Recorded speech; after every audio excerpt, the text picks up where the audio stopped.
Järgmiseks tuleb meile rääkima Raul Oreškin, kes räägib meie tänase võõrustaja Tartu Uue Teatri majaostu kampaaniast, mis on lõpusirgel. Põhimõtteliselt võib öelda juba, et väga edukas kampaania olnud, aga päris vist ei ole veel koos. Raul saab rääkida edasi. Tere kõigile ja tere tulemast Tartu Uude Teatrisse. Et võib öelda küll, et raha on koos, aga me oleme seda kampaaniat veel hoidnud avatuna ja ma pärast räägin ka, et mis põhjusel. Aga võib-olla nagu läheks natuke ajas tagasi ja natuke räägiks sellest, et miks me seda kampaaniat üldse planeerima hakkasime. Et väga üldisel, suure üldistatud tasandil saab nagu kultuurirahastuse jagada kaheks, et riiklik süsteem nagu toimib nõnda, et antakse siis tegevustoetus suurtele väärikatele kultuuriorganisatsioonidele ja neil on siis nagu selline eelarve aastast aastasse kindlustatud ja ministeeriumi eelarvest, Kultuuriministeeriumi eelarvest umbes siis 95% läheb nendele väärikatele ja 5% uutele algatustele. Ja linna eelarves on ka tegelikult väga suur osa või lõviosa eelarvest läheb tegelikult allasutuste tegevustoetuseks ja siis mingi osa, natuke suurem kui võib-olla 5% läheb siis uutele algatustele. Ja samas nagu see uued algatused on väga olulised, sest kõik me teame kultuurikorraldajatena, et kultuur sünnib ja uueneb just rohujuure tasandil ja need suured väärikad on tihti oma olemuselt inertsed ja tegelikult nagu loovad pinnast just väljaspool neid innovatsiooni tekkeks, nii on see majanduses, nii on see kultuuris, nii on see tegelikult kõikjal. Ja seetõttu on nagu väga oluline, et kultuur saaks nagu rohujuure tasandil sündida. Ja selleks on olemas oma meede Kultuurkapitali näol ja kõik tundub justkui nagu olevat tasakaalus.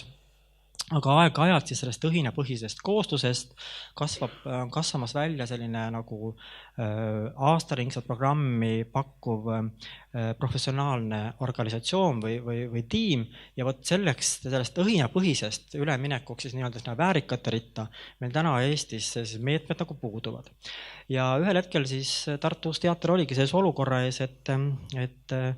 programm oli aastaringne, et seda aastaringset programmi pole võimalik tegelikult jooksutada vabatahtlike näol, et on ka tekkinud juba palgalised töökohad, maja ja väga palju selliseid organisatsiooni tunnuseid, mis väärivad nagu suuremat rahasüsti, et ellu jääda. Ja sellisel puhul ikkagi, eks lähed siis koputad ministeeriumi uksele ja ministeerium ütleb, et ei, et riik siin aidata ei saa, et minge linnavalitsusse, Tartu linna aitab teid kindlasti. Siis me koputame Tartu linna uksele ja Tartu linn ikka ütleb ka väga tore, et olete olemas ja patsutab õlale, aga et ikkagi riik peaks teid aitama. Ja siis saame Kultuurkapitalilt veel sellise sõnumi, et te olete juba ka suur ja väärikas ja tegelikult me hea meelega toetaksime üldse väikeseid ja alustavaid. Ja siis oledki lõhkise küna ees, et vajad sellist suurt rahasüsti, et professionaliseeruda, et aastaringset programmi pakkuda, aga tegelikult nagu tuge sellele ei tule. Õnneks Tartu linn on täna oma poliitikat muutmas ja loodetavasti tuleb vist järgmine aastal turule ka kultuuriorganisatsiooni tegevustoetus, aga hetkel on siis olukord selline, et tegelikult hüppet, nagu arenguhüppet teha sellisel õhinapõhisel kooslusel tegelikult võimalik ei ole. Ja siis olimegi ühel hetkel olukorra ees, et kas sulgeda Tartu Uus Teater või siis ikkagi vaadata, mis on täna need eelarvelised võimalused, siis kulupoolt vähendada ja tulupoolt suurendada. Ja sealt siis tekkis idee, et see maja, kus me praegu siis rentikuna tegutseme, erasektorilt välja osta ja nõnda vabaneb eelarvesse tegelikult terve Tartu linna aastane tegevustoetuse maht, mille me saaksime suunata siis kas selle maja arenguks või teatri tegemiseks, et anda ka kus selle maja väljaostuks raha saada. Ja sealt siis tekkis mõte, et miks mitte proovida siis ühisrahastust, mis juba nagu näha oli, et tegelikult on nagu väga suurt hoogu kogunud ja ka meil oli endal üks edukas projekt Hooandja kaudu tegelikult läbi viidud, kus me siis rahva toel ostsime endale bussi ja mõtlesime, et proovime siis äkki suuremat kampaaniat. Ja sealt see idee nagu sündis. Ja loomulikult meie vaatasime kohe ringi, mis on turul toimunud ja võtsime ühendust Sepa staadioniga, et nende projekt oli väga mõjus, väga ere ja Kalle oli, võiks öelda küll nagu meie tiimi promootor, kes korduvalt oli nõus tulema meiega kohtuma ja meile sisendit andma. Ja kuidagi nendest kohtumistest me nagu saime aru, et kui Sepa staadionil õnnestus koguda 175 000 oli teil, jah, umbes niimoodi. siis et äkki me julgeme ikkagi võtta nagu selle suurema eesmärgi ja proovime ikkagi nihutada seda eesmärki kaugemale ja ka nagu varasemast kogemusest nagu teades, et tihtipeale, kui sa teed nagu ühe suure pingutuse, siis selles pingutuses võib sa koguda kokku 3000, võid koguda 10 000, võid koguda 15 000, et tegelikult see pingutus on võib-olla sama, aga eesmärk võib olla lihtsalt nagu suurem ja kuidagi see nagu julgus meil ühel hetkel nagu ikkagi tekkis, et 335 000 ei tundundki nii suur summa, mida rahva abil kokku koguda. Ja me tegime väikest arvutuse ka, et kui iga tartlane annaks 3 eurot, siis tegelikult oleks ju summa koos, et see tundus kuidagi nagu realistlik. Ja loomulikult see ei olnud nii lihtne, me terve aasta otsa arutasime ja olime küll olukorda ees, kus meil tundus, et ei, me ei tee seda kampaaniat, et me ei hakka nagu käsi pikalt raha küsima. Ja siis oli hetki, kus veel tundus, et ei, me peame seda tegema, et meil nagu oli ka organisatsiooni sees väga palju heitusi sellega. Meil ka tiim tegelikult muutus, et meil oli algselt ka, eks me ju teadsime Kalle kogemusest, et see võtab väga palju energiat ja teades ka varasemast hooandja kogemusest loomulikult, et sinna vaja panustada aega, et me olime ka oma tiimi kasvatamas, aga kuidagi alati juhtus ka, et siis iga järgmine tiimi liige, kelle me nagu justkui juurde võtsime, ikkagi kadus nagu meie hulgast ära ja lõpuks me jäime ikkagi täiesti nagu ikkagi oma keskis oma tiimiga seda kõike vedama. Ja kuskilt see julgus meil ikkagi tuli ja tegelikult iga sammuga me sinna nagu lähemale jõudsime, et üks võib-olla nagu oluline aspekt, millele tähelepanu pöörata, et me võtsime ühendust Maksuametiga ja taotlesime maksuvabastust, lootes, et ehk siis, kui inimesed teavad, et nad võivad selle annetuse deklareerida ja saavad selle pealt tulumaksu tagasi, et see võib tuua nagu neid annetajaid juurde ja olles ka ise tulumaksu kohustusena see Tartu Uus Teater, et me tegelikult peame iga sissetuleku pealt maksma käibemaksu, siis tegelikult ka see 300 000 eurose annetuse pealt me oleksime pidanud ära maksma muidu 60 000 käibemaksu, ehk siis see oleks ka nagu päris suur kokkuhoid ja Maksuamet me teame, et mõningatel juhtudel on öeldud ei, meile öeldi ja meie selle tulumaksuvabastuse saime ja see on kindlasti meid ka nagu väga palju nagu aidanud, et see on üks aspekt, mida kindlasti peaks nagu tulevikus suurte mahtude puhul võib-olla nagu tähele panema. Siis me ka mõtlesime, et kuidas seda kampaaniat teha, mis keskkonnas, et hooandjas oli meil selline positiivne kogemus olemas, Sepastaadel oli oma keskkond ja ka me saime aru, et me ilmselt nagu hooandja jääb meile natuke nagu väikseks, et meil ei ole kindlasti seda ajaline perspektiiv läheb väga pikaks ja me vajasime ka oma konkreetset keskkonda ja me ka arvutused näitasid, et meil ei ole ju seal 100 või 200 toetajad, et meil peab olema 3000, 4000, võib-olla isegi 5000 toetajat, et summa kokku saada. Et on mõistlik teha oma keskkond, mille abil ka siis võib-olla nagu Tartu Uue Teatri tuntust kasvatada ja võib-olla siis ka nagu oma kliendibaasi koguda. Ja sealt siis me nagu liikusime ka siis tegelikult Sepastaadeni kogemuse baasil siis New Way disainibüroosse, kes aitas meil oma keskkonna luua ja tänaseks on tegelikult Tartu Uue Teatrile loonud ka veel oma piletimüügikeskkonna ja uue kodulehe identiteedi. Auhindade osas me ka väga palju murdsime pead, mis need võiksid olla ja me tahtsime selle teha võimalikult lihtsaks, et jälle varasem kogemus, et tihtipeale see auhindade administreerimine võib võtta väga suure jõu ära, isegi võib-olla suurema kui see kampaania läbiviimine, et selle 100, 200, 300 inimesele auhindu väljastada, ühendust võtta, kuskile neid kutsuda, siis kindlasti nad ei tule, siis jälle kuskile saata, et see kõik on nagu väga, väga pikk protsess ja me tahtsime teha hästi lihtsaks need auhinnad ja seetõttu saigi meil 3 nii-öelda siis kampaania toodet, et kõige kallimate pealt istute, need on siis toolid, et siis 500 euro eest on võimalik selle kampaania raames osta endale saali nimeline tool, ehk siis saadki vastus kingituseks siis nime sellele toolile. Siis järgmine kampaania toode oli siis juubeliraamat, mida me plaanisime välja anda, kuna Tartu Uus Teater hakkas astuma just 10. juubelit. Ja selle raamatu me sidusime siis esialgu ainult selle kampaaniaga, ehk siis seda oli võimalik soetada ainult läbi selle kampaania lehe. Ja kolmandaks siis me mõtlesime, et see võiks olla mõni lavastus, mille piletitulust osa me siis suuname maja ostufondi. Ja see lavastus nagu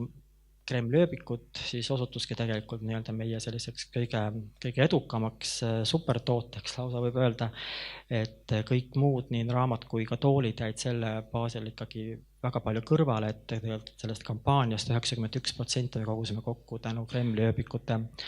piletitele ja sellest Kremli ööbikute eduloost võib muidugi rääkida palju ja ilmselt sellest on ka palju räägitud ja palju ilmselt ka räägitakse, aga see oli tõesti meie jaoks ja selline nagu fenomenaalne, et me nagu esimest korda ilmselt kogu selle uue teatri ajaloo jooksul nägime, kuidas iga päev suutsime müüa väga palju Kremli ööbikute pileteid ja kuigi oli ka teade ju publikule, et verstapostid meil